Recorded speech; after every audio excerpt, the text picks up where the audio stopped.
La parole est à Monsieur Gilles Lurton. Merci, Monsieur le Président. Madame la ministre de l'Éducation nationale, jeudi dernier, des événements très regrettables se sont déroulés devant le collège Robert-Surcouf à Saint-Malo. Suite à l'annonce du conseil départemental de fermer ce collège situé en zone d'éducation prioritaire, des parents et leurs enfants se sont réunis devant l'établissement. La police a reçu l'ordre d'intervenir pour ouvrir les portes. 3 enfants ont été blessés et hospitalisés. Plus de 30 ont dû être suivis par la cellule psychologique mise en place. Je ne veux pas polémiquer sur ces faits, mais les parents d'élèves et les enseignants ont le droit de connaître la vérité sur les conditions de cette intervention. Ils vous invitent à Saint-Malo pour les rencontrer et vous exprimer leur indignation. Madame la ministre, j'ai eu l'occasion de vous interpeller le 24 mai dernier sur les inquiétudes des équipes pédagogiques alors que rien n'était encore acté. Vous m'avez répondu « mixité sociale ». Comme vous, j'y suis favorable. Mais ce ne sont pas aux enfants de Saint-Malo qui ont le plus besoin d'accompagnement d'être les victimes de cette décision. Même si je ne conteste pas la baisse des effectifs, ce collège a montré des résultats positifs ces dernières années, preuve de la mobilisation des équipes pédagogiques.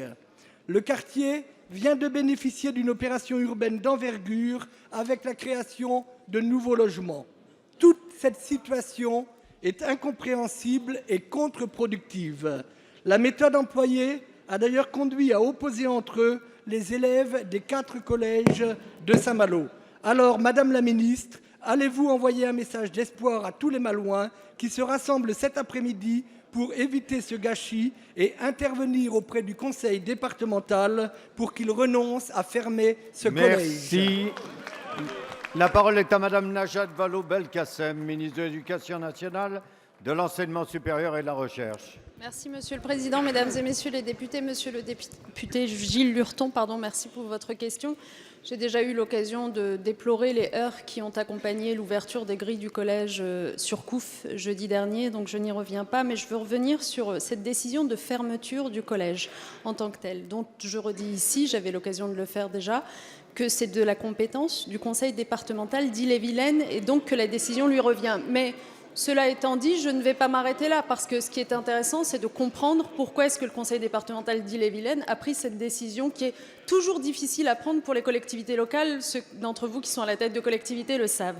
Pourquoi il a pris cette décision? Parce que sur ce territoire à Saint-Malo, comme vous le savez, sur 4 collèges publics, il en est 3 dont les effectifs sont si peu élevés que se pose véritablement la question d'avoir autant de collèges et donc que de toute façon la décision de fermer un collège sur les 4 s'imposait de façon absolue. Là, le choix qu'il pouvait y avoir, c'est quel collège, en effet. Pourquoi celui-là? Pourquoi Surcouf? Parce que parmi ces 4 collèges, un se démarquait par un taux de ségrégation sociale extrêmement important. En gros, à Surcouf, 60% de classes défavorisées, 4% de classes aisées, alors que dans les autres collèges, nous avons un taux de mixité sociale bien plus intéressant.